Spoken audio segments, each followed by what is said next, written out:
Les amis, bonjour, ravi de vous retrouver pour la paracha de la semaine. Paracha Mikes. Je vous ai dit ces quelques paroles de Torah pour la guérison de tous les malades d'Israël, où qu'ils se trouvent, pour la libération des otages, Bezrat Hashem, pour la réussite de tous nos Chayalim, Bezrat Hashem, et que aussi cette étude soit les Lunishmat, toutes les personnes qui sont tombées, à la mémoire de toutes les personnes qui sont tombées le 7 octobre, et que tous nos soldats aussi qui sont tombés depuis, que Akadosh Baruch Hu venge leur sang, et que très vite on ait la Géoula Shlema Bezrat Hashem. Amen. Au début de la paracha va nous raconter l'histoire des rêves de Pharaon.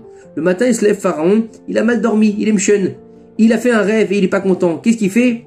Il a dit, amenez-moi tous les sages et tous les magiciens pour qu'ils m'interprètent ce rêve.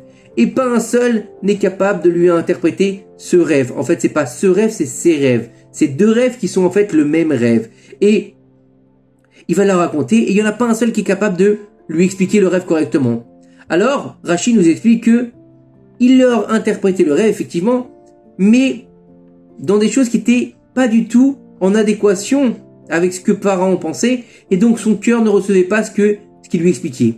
Et là-bas se trouvait le maître échanson, qui avait été sauvé de la prison d'Égypte grâce à l'interprétation de son rêve qu'il avait fait dans la paracha de la semaine dernière, fin de paracha de la semaine dernière, par Yosef Hatzadik. Et lorsqu'il a vu en fait que aucun des sages de Pharaon n'arrivait à interpréter le rêve de Pharaon, qu'est-ce qu'il a fait tout d'un coup? Il s'est rappelé, il y avait un jeune hébreu là-bas qui ouvrait les rêves, qui interprétait les rêves, qui était avec moi en prison. Ah oui, celui-là, je m'en rappelle. Bah tiens, je vais aller dire à Pharaon. Lorsque Pharaon, il a entendu que du maître échanson qu'il y avait un jeune homme qui interprétait les rêves et que justement l'interprétation s'était avérée exacte pour le maître échanson et le maître panetier, qu'est-ce qu'il a fait? Il a dit quoi? Il est en prison, faites-le sortir tout de suite de prison. Il a envoyé des messagers pour faire sortir Yosef de prison, ils se sont dépêchés de le faire sortir, ils l'ont rasé, ils l'ont lavé, ils lui ont changé ses vêtements et ils l'ont amené devant Pharaon. Lorsque Yosef il a arrivé devant Pharaon, Pharaon il lui a dit, j'ai rêvé un rêve et personne n'arrive à l'interpréter. J'ai entendu de toi que lorsque tu entends un rêve, tu es capable de l'interpréter. Et là Yosef il lui répond, Biladai Elohim Ya'aneh et Shalom Paro. C'est pas de moi. Attention. C'est Dieu qui va répondre à la demande de Pharaon. Rashi nous explique qu'il lui a dit en fait, la sagesse elle est pas chez moi Pharaon. C'est Dieu lui-même qui va te répondre. Par ma bouche, tu trouveras l'apaisement. Voilà ce qu'il lui a dit en fait Yosef Hatzadik. La réponse de Yosef, c'est une réponse exceptionnelle. C'est incroyable de pouvoir répondre ça. Il est devant Pharaon, et Pharaon, quand il entend cette réponse, il comprend pas ce qu'il a devant lui. Il dit que, faut savoir, le Rav nous dit, Rav Yoram, Zichron Livracha nous dit ici que Pharaon, il était rempli d'orgueil et de prestance. Je suis le Pharaon, je suis un dieu, je suis. D'accord? Et lui-même, il avait la capacité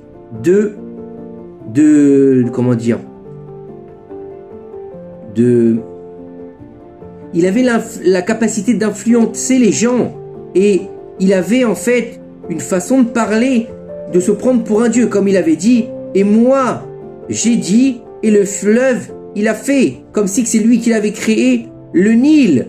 Donc, Pharaon, il pense que toute la sagesse, elle vient de lui, puisqu'il pense qu'il est un dieu, qu'il est celui qui a la transcendance du monde. Et tout d'un coup, se trouve devant lui un homme qui est complètement différent de lui. Lui, il est orgueilleux, il se prend pour un dieu, il pense avoir créé le monde.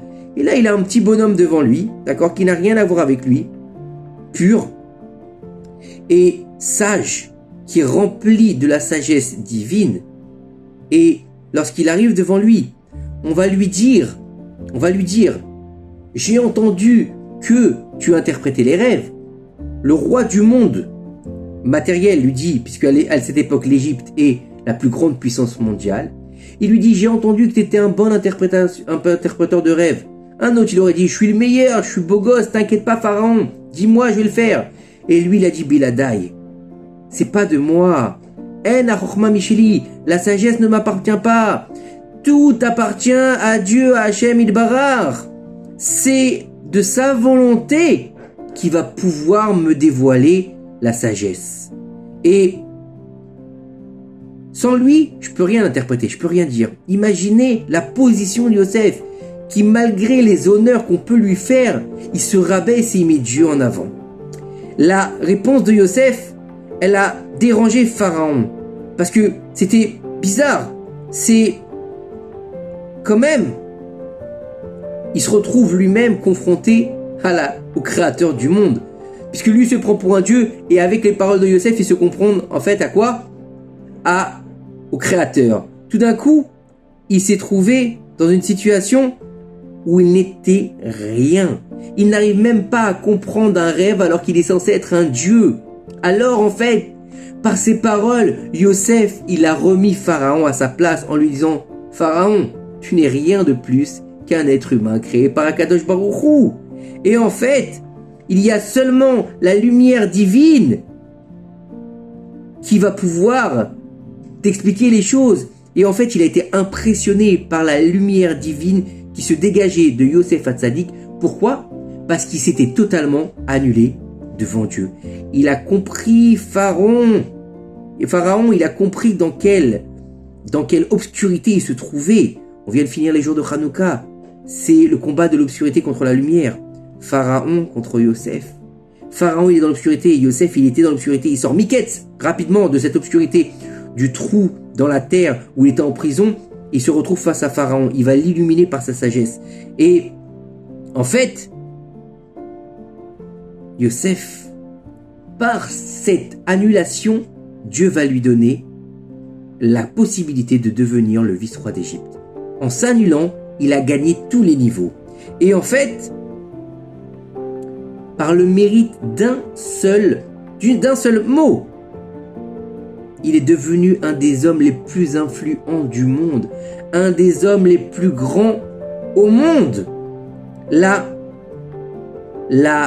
royauté de Yosef qui lui a été donnée par Pharaon dans ce monde-ci, et il lui a donné toutes les clés, il a été donné à Yosef toutes les clés du monde matériel, puisque Yosef, il a nourri le monde entier pendant des années. Pourquoi? Parce que c'était un réceptacle qui venait sur terre pour recevoir l'abondance qui vient d'en haut. Juste en ayant dit Biladai, ça veut dire que rien ne vient de moi, d'une annulation totale vis-à-vis d'Hachem, il est devenu un des plus grands récipients pour diffuser l'abondance dans le monde entier. Vous imaginez, pour un seul mot, Akadosh Baruch Hu, il a fait régner au même instant sur le monde entier. Et il lui a donné toutes les clés de l'abondance des cieux. Ça veut dire qu'en un instant, grâce à un seul mot, Yosef est devenu régent de ce monde-ci et du monde d'en haut. Puisque de l'abondance dépend Dieu, il lui a donné les clés de l'abondance. Ça veut dire que cette annulation totale permet, au lieu de penser que lorsqu'on s'annule, on va devenir rien du tout, tu vois pas, si je m'annule, qui c'est qui va me respecter, qui c'est qui va me donner du kavod, qui c'est... Non! Au contraire, si tu t'annules, tu deviendras très grand. Et plus tu cherches orgueil, et plus tu vas tomber. Et c'est là, ce point principal qu'on doit comprendre de la paracha de la semaine. Biladai, ça veut dire que on doit tous comprendre à notre niveau et on doit se rappeler que au-dessus de nous, il y a quelqu'un et que rien ne nous est donné si c'est pas Kadosh Baruch Hu qui le décide. C'est-à-dire que ce soit la sagesse, que ce soit la bravoure, que ce soit la capacité de faire des choses, rien ne nous appartient. On est capable de faire aucune chose seul. On a besoin de l'aide d'Akadosh Baruch Hu. C'est un don, c'est un cadeau du ciel quand on arrive à faire les choses. Faut pas croire que, bien sûr qu'il faut faire un minimum d'actes. On peut pas rester chez soi, dans son lit, en disant « Ah bah c'est bon, Dieu il va me donner la fortune. Ah bah c'est bon, Dieu il va m'amener une femme. Ah bah c'est bon. » Non, faut faire un minimum. Mais en fait, la réussite, elle ne dépend pas que de nous. Elle dépend en grande partie d'Akadosh Baruch Hu. Fais ta partie, fais-toi tes 10%, Akadosh Baruch Hu il fait les 90% restants.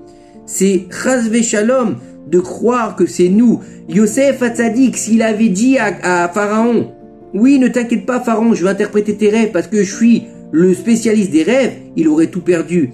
En disant, moi je ne suis rien, je suis incapable de t'interpréter les rêves, et en mettant Dieu en avant, il a gagné la grandeur d'être vice-roi d'Égypte, et il lui a dit, je te mets sur ma maison, il n'y a que, je serai juste au-dessus de toi, mais sinon l'Égypte est à ta merci.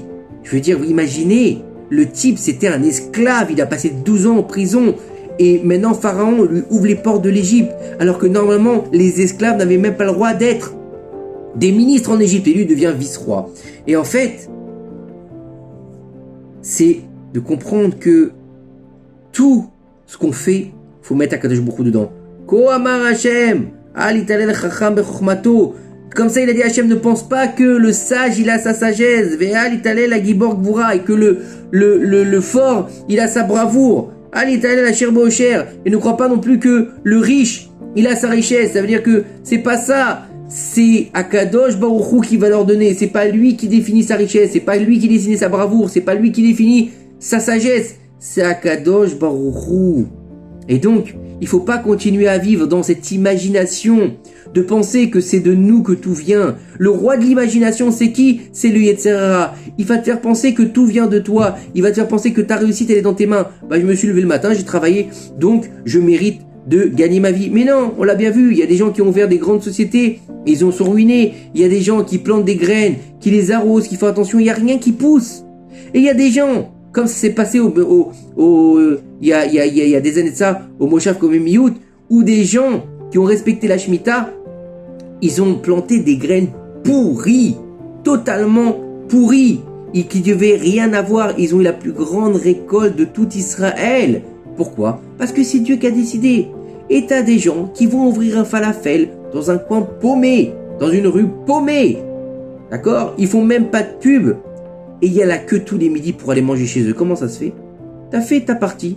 Akadosh Baruch Hu, il fait le reste. Quand tu sais où est ta place, quand tu sais que c'est Dieu qui décide de tout, alors, dans ces cas-là, tu réussiras à comprendre et à recevoir la bénédiction. Tu te transformeras en ustensile capable de recevoir la bénédiction, non seulement pour toi, mais comme Yosef Hatzadik, pour le monde entier. En recevant la bénédiction qu'il a eue, il a été capable d'être un réceptacle, d'être un conduit d'abondance pour le monde entier. Donc comprendre par là que Yosef Hatzadik, en s'annulant totalement et en connaissant sa place en tant qu'être humain, il a réussi à transcender sa personne pour devenir vice-roi d'Égypte. Pendant 80 ans, il a été vice-roi du monde. Tout ça parce qu'il a dit un mot. Qu'est-ce qu'on doit prendre de là? Que des fois, on a l'impression que notre réussite, elle, on la mérite parce qu'on a été bon, parce qu'on a été les meilleurs, parce qu'on a étudié. Non. Se rappeler toujours que notre réussite, que ce soit dans notre couple, que ce soit avec nos enfants, que ce soit dans notre travail, que ce soit dans tout ce qu'on entreprend, elle dépend d'Akadosh Baruch Hu. On aura fait ce qu'il faudra, mais on met d'abord Akadosh Baruch Hu en premier. Sans Dieu, je ne peux rien faire. Si Dieu ne m'avait pas aidé, je n'aurais pas pu réaliser ce que je suis aujourd'hui. Grâce à Dieu, Baruch Hashem, merci Hashem, de savoir se remettre à sa place et que Baruch Hashem, par la grâce d'Akadosh Baruch Hu, on réussira dans toutes nos entreprises. Be'ezrat Hashem Itbarach. Que ces quelques paroles de Torah nous amènent le Mashiach Bimera Bemnou. Amen. Shabbat Shalom. On me voit à très bientôt. Partagez un maximum. À bientôt.